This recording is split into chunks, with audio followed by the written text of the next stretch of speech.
नमस्कार दोस्तों। तो दोस्तों 12वीं पास करने के बाद में आखिरकार हम ऐसी कौन सी जगह पर जाए जिससे कि आगे हमारा भविष्य है, जिसमें हम सरकारी जॉब कर सके, अच्छी से अच्छी वैकेंसी पा सके, या फिर हम जॉब नहीं करना चाहते, हम कोई प्राइवेट जॉब करें या फिर हम कुछ और सिस्टम करें। तो दोस्तों इन सब की जानकारी के लिए आज की ये वीडियो आपके लिए बहुत ही महत्वपूर्ण रहने वाली है। तो दोस्तों अगर चैनल पे आप नए तो चैनल को लाइक और सब्सक्राइब कर देना, बेल आइकन भी ऑन कर लेना ताकि आने वाली वीडियो की नोटिफिकेशन आपको मिलती रहे। तो दोस्तों 12वीं पास करने के बाद में कई दोस्तों के सवाल होता है कि यार मैं क्या करूं, मेरे समझ में नहीं आ रहा, आखिरकार में मैं किस जगह पर जाऊं। 12वीं पास तो मैंने कैसे तैसे करके कर ली, लेकिन आगे का मेरा सिचुएशन क्या रहेगा, मैं कौन सी विषय से आगे के लिए ग्रेजुएशन करूं या फिर कोई अभी से फॉर्म भर के मैं अपनी एग्ज़ाम की तैयारी करूं। तो दोस्तों इन सब की जानकारी के लिए आज ये टॉपिक आपके लिए बहुत ही महत्वपूर्ण रहेगा। ये टॉपिक में आप पूरी जानकारी जान पाओगे। तो दोस्तों चलते स्क्रीन पर आपको दिखाते हैं आज का टॉपिक 12वीं पास करने के बाद। हम आ चुके हैं स्क्रीन पर। ये रहा हमारा टॉपिक कि 12वीं पास करने के बाद में क्या करें, 12 के बाद में कैरियर ऑप्शन किस किस की तैयारी करूं। पूरी जानकारी दोस्तों आज आपको हमारी इस वीडियो में मिलने वाली है। 12वीं के बाद कैरियर, तो दोस्तों आपकी किस क्षेत्र में रुचि है, किस में ज़्यादा इंटरेस्ट है आपको, कि भाई आप ब्लॉग बनाना चाहते हैं या पढ़ाई करना चाहते हैं या क्रिकेट खेलना चाहते हैं या फिर मुझे तो कुछ सॉन्ग का शौक़ है। तो मान लीजिए दोस्तों अगर आपको कोई गाने का शौक़ है, आपको सीधे वो घर वाले तैयारी करवाए तो आपका मन तो सॉन्ग में जाएगा ना, इसमें थोड़ी जाएगा पढ़ाई में। तो जिस वजह से आपकी जिस भी चीज़ में रुचि हो, किसी क्षेत्र में आपकी योग्यता हो, स्ट्रेंथ हो, जिस क्षेत्र में आपकी योग्यता ज़्यादा है उस हिसाब से भविष्य का फैसला ले। छोटी छोटी गलतियाँ बहुत पीछे ले जाती है, इस बात का ध्यान रखना दोस्तों। आप भविष्य में उस क्षेत्र की नौकरी की संभावना कैसी है, आने वाले टाइम में हम जिसे जॉब की तैयारी कर रहे हैं, मान लीजिए आप LLB कर रहे हैं, आगे जाके LLB की वैल्यू रहे या ना रहे, या फिर वे LLB में आपको इंटरेस्ट नहीं है या फिर ज़्यादा कंपटीशन है, उस हिसाब से दोस्तों आप उस क्षेत्र में नौकरी की संभावना कैसी रहेगी ये देख कर ही आप उस हिसाब से आगे का प्लान करें। स्ट्रीम के अनुसार कैरियर विकल्प, भाई कि आपके सपने किस आधार पे हैं। सबसे पहले वो होना चाहिए कि आपका सपना मान लीजिए कि डॉक्टर बनने का है या कोई बैंक में लागने का है या फिर कोई पुलिस में, आप पुलिस में जॉब करना चाहते हो या फिर कोई SSC MTS रेलवे में जाना चाहते हो। दोस्तों उस हिसाब से आपको एक चुनना पड़ेगा भविष्य, जो कि भाई मैं तो इस हिसाब में घुसना चाहता हूँ, इसकी तैयारी बढ़िया रहेगी, मेरे तो ये सही रहेगा। तो दोस्तों सबसे पहले बात करते हैं हम सब्जेक्ट की। जिसके पास जैसी सब्जेक्ट है उस हिसाब से वो तैयारी कर सकता है डिग्रियों की। तो दोस्तों अगर आपके पास में आर्ट है तो आप BA कर सकते हैं। क्या कर सकते हैं? BA। आर्ट है तो आपके पास। दूसरी B.Ed के लिए एलिजिबल आप B.Ed कर सकते हैं। आप अगर कोई न्यूज़ रिपोर्टर बनना चाहते हैं तो पत्रकारिता की BGMC कर सकते हैं, या फिर UPSC SSC RPSC जैसी प्रतियोगिता परीक्षाएं, LLB की वकालत, इनके लिए आर्ट है तो आप ये इनकी तैयारी कर सकते हैं। अगर आपने कॉमर्स ली है, मान लीजिए आपके कॉमर्स है, कॉमर्स में आप BCom कर सकते हैं, जिसमें काम रहता है अकाउंटेंटिंग फाइनेंस का। जैसे फाइनेंस से संबंधित आप BCom का कर सकते हैं। आप BBA कर सकते हैं, CA कर सकते हैं, CS कर सकते हैं, कंपनी में सिक्योरिटी का काम रहता है। CA में चार्टेड अकाउंट का रहता है। BBA करने के बाद आप बिजनेस का कर सकते हैं। CMA के बाद में कर सकते हैं दोस्तों आप कॉस्ट मैनेजमेंट अकाउंटिंग का। तो दोस्तों अलग अलग सब्जेक्ट के अलग अलग काम है। वैसे सरकारी और प्राइवेट दोनों क्षेत्र में भरपूर अवसर पड़े, आप कहीं पे भी जाके तैयारी कर सकते हो, ये तो आप भी जानते हो, ये तो कोई सिखाने की बात भी नहीं है।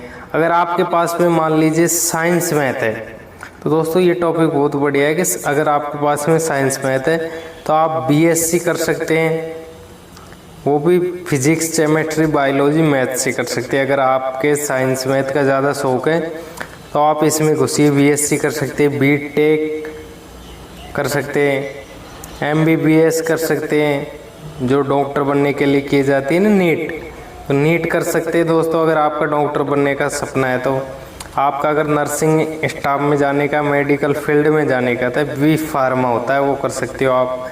या फिर आप मान लीजिए एनडीए नेवी से संबंधित कोई नेवी में जॉब के लिए जाना चाहता है तो उसमें जा सकते हो।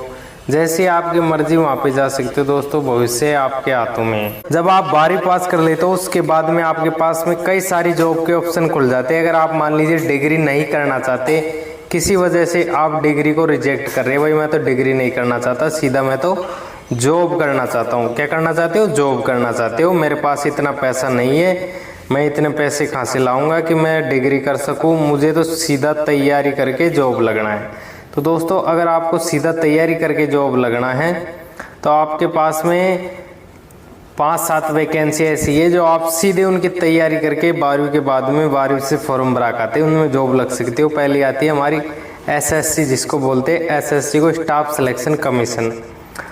दूसरी आती है आरआरबी रेलवे में। तीसरी आती है NDA, army, navy, air force, police constable, sub inspector, forest guard कर सकते हो आप। एलडीसी पटवारी, ग्राम सेवक की कर सकते हो। तो दोस्तों ऐसी कई सारी है जॉब है। भारतीय डाक सेवा, इंडियन पोस्ट में कर सकते हो। ऐसी कई सारी जॉब है जो आप 12वीं पास करने के बाद में कर सकते हो। डिपेंड आप पे करता है कि आप डिग्री करना चाहते हो या फिर आप तैयारी करना चाहते हो। इसके अलावा मैं जॉब के ऑप्शन आपको और भी बताऊंगा, जैसा आपका सपना है उस हिसाब से आप कर सकते हो। साथ ही प्रतियोगिता परीक्षाओं की तैयारी के लिए आपको कोचिंग भी जाना पड़ेगा। बिना कोचिंग दोस्तों आप जॉब नहीं लग सकते।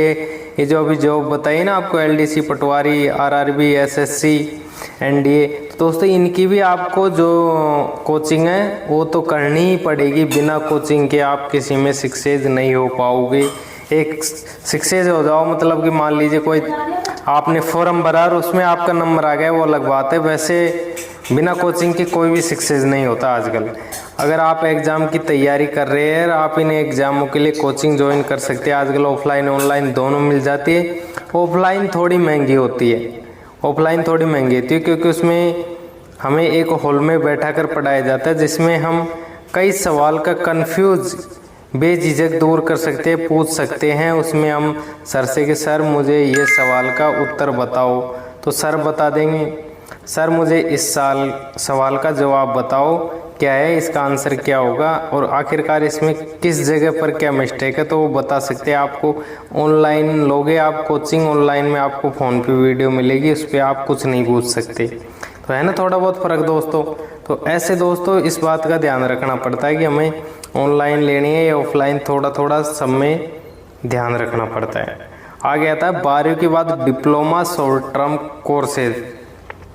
भाई हम 12वीं पास करके भी कोई नौकरी करना चाहते हैं तो बिना ऐसी बताओ कि भाई सीधे उनका कोर्स करके हम ये जॉब कर सकते हैं। जैसे आप आईटीआई की कर सकते हो, डीसी का कोर्स कर सकते हो, ग्राफिक डिज़ाइन का कर सकते हो, डिजिटल मार्केट का कर सकते हो, टेली अकाउंट का कर सकते हो, मोबाइल रिपेयरिंग का कर सकते हो, एसी का कर सकते हो, ब्यूटी पार्लर का कर सकते हो। अब दोस्तों आपके पास में कई सारे सिस्टम खुल जाते हैं 12वीं पास करने के बाद में। आप जाना किस में चाहते हो? अगर आप ये भी नहीं करना चाहते तो इसके अलावा भी जॉब है हमारे पास में, वही उनमें कर सकते हो आप। भविष्य आपके हाथ में हो, आप जहाँ भी जाना चाहते हो वो आपके हाथ में है, लेकिन थोड़ा क्या है कि सोचना पड़ता है भविष्य के बारे में। इसके बाद में दूसरा ऑप्शन खुलता है हमारे पास online skill basis career option. आपको पता आज के टाइम पे, आज जो टाइम चल रहा है वो डिजिटल ज़माना आ चुका है। क्या आ चुका है? डिजिटल ज़माना आ चुका है दोस्तों। तो डिजिटल ज़माना में क्या है कि बहुत सारे ऐसे प्लेटफार्म हो गए जिस पे हम लोगों को स्किल्स सिखाने का काम करेंगे और उससे भी हम पैसा कमा सकते हैं। जैसे हम कोई आर्टिकल लिख रहे हैं, मान लीजिए आज हमें घूमने का शौक़ है तो हम घूमने का आर्टिकल लिख सकते हैं, ब्लॉगिंग कर सकते हैं, जिसे क्या बोलते हैं आर्टिकल लिखना को ब्लॉगिंग। आप ब्लॉगिंग कर सकते हो, कोई किसी के मान लीजिए कहीं पे घूमने जाने का शौक है तो उसके बारे में लिख दो, आप न्यूज़ के बारे में लिख दो, आप एजुकेशन न्यूज़ लिख दो, कई सारी चीज़ें जो लिख के भी आप पैसा कमा सकते हो घर बैठे। ये घर बैठे का काम है दोस्तों। इसके अलावा आगे चलो, इसके अलावा यूट्यूब चैनल से आप चैनल बना के वीडियो बनाना पड़ता है दोस्तों। इस पे यूट्यूब चैनल पे यूट्यूब पे आप वीडियो बनाओ, आराम से वीडियो बना के लोगों को सिखाओ, आपको जिस चीज़ में रुचि है उस हिसाब से सिखाओ लोगों को और आप पैसा कमा सकते हो। तीसरा था अफिलिएट मार्केटिंग ज्वाइन करके भी आप पैसा कमा सकते हो दोस्तों। फ्रीलांस कंटेंट लिख के आप कमा सकते हो, ग्राफिक डिज़ाइन करके आप पैसा कमा सकते हो, सोशल मीडिया इन्फ्लुएंसर बन के आप पैसा कमा सकते हो, ऐप डेवलप करना आता है आपको या फिर वेबसाइट मैनेज करना आती है तो उससे भी आप पैसा कमा सकते हो। कई सारे ऐसी जॉब है दोस्तों जिनमें आप पैसा कमा सकते हो। पैसा ही पैसा है, बस आपको तो काम करना है। तो आपके ऊपर है कि आप किस दिशा में जाना चाहते हो दोस्तों। अब आपके समझ में आ गया होगा भाई कि क्या सिस्टम है क्या नहीं है। 12वीं पास करने के बाद में आखिरकार में मैं क्या करूं। अब लास्ट निष्कर्ष आता है मेरा भाई कि 12वीं के बाद सबसे ज़रूरी सही दिशा में आप कदम उठाना। गलती से भी आप थोड़ा बहुत भी गुल डुगुल हो जाओगे तो आपको बहुत बड़ी दिक्कत हो जाएगी आगे के लिए। ये बहुत समझदारी से काम लेना, जल्दबाजी में किसी के कहने पर कोई ऐसा कोर्स ना चुन लेना जिसे आप कर ही नहीं सकते। आप जिस क्षेत्र में आप आगे तक टिक सको वही चुनना कि मुझमें हिम्मत है, मैं आगे टिक सकता हूँ, कोई दिक्कत नहीं है इसमें, तो तभी उसमें जाना दोस्तों। प्रतियोगिता परीक्षाओं की तैयारी के लिए समय रहते शुरू करें, आगे टाइम निकल जाए आप बाद में सोचो यार अब करें तैयारी, जब तक तो अपन नौकरी लग जाती अगर पहले से तैयारी करते तो इस बात का भी आप ध्यान रखना दोस्तों। स्किल डेवलपमेंट के लिए कोर्स करें ताकि भविष्य में नौकरी के साथ फ्रीलांसिंग का भी विकल्प खुले। आपको दोस्तों ये बोल रहा है कि आप मतलब कुछ ऐसा सीखो जिससे आगे जाके आप भविष्य में कुछ पैसा कमा सको। भाई ज़रूरी नहीं है आप जॉब के साथ में कुछ सीखने का भी काम करो या फिर आप तैयारी कर रहे हैं तो भी कुछ सीखने का काम करो जिससे भविष्य में आपको परेशानी का सामना ना करना पड़े। अगर जॉब भी नहीं मिल रही तो आप पैसा कमा सकते हैं दोस्तों। निष्कर्ष, 12वीं पास करने के बाद करियर का सही चुनाव ही आपकी सफलता की पहली सीढ़ी होगी दोस्तों। हर छात्र की रुचि अलग अलग होती है, इसलिए अपने भीतर के शरीर के भीतर के अंदर जाके रिसर्च करें, जितना हो सके उतना फुल रिसर्च करो और फिर उसके बाद में फैसला लेना आगे यार मेरा ये फैसला सही है, मैं इस सब्जेक्ट में सही रहूँगा और आगे के लिए मेरे रास्ते खुल जाएंगे जिससे मैं आगे जॉब भी कर सकता हूँ। अगर जॉब भी नहीं लगा तो मैं पैसा भी कमा सकता हूँ। तो दोस्तों ये चीज़ ज़रूरी है आपके लिए, आपके ऊपर डिपेंड करता है आगे क्या करना भविष्य में। धन्यवाद दोस्तों। अगर वीडियो अच्छी लगी हो तो लाइक सब्सक्राइब ज़रूर कर देना ताकि आने वाले वीडियो की नोटिफिकेशन आपको मिलती रहे।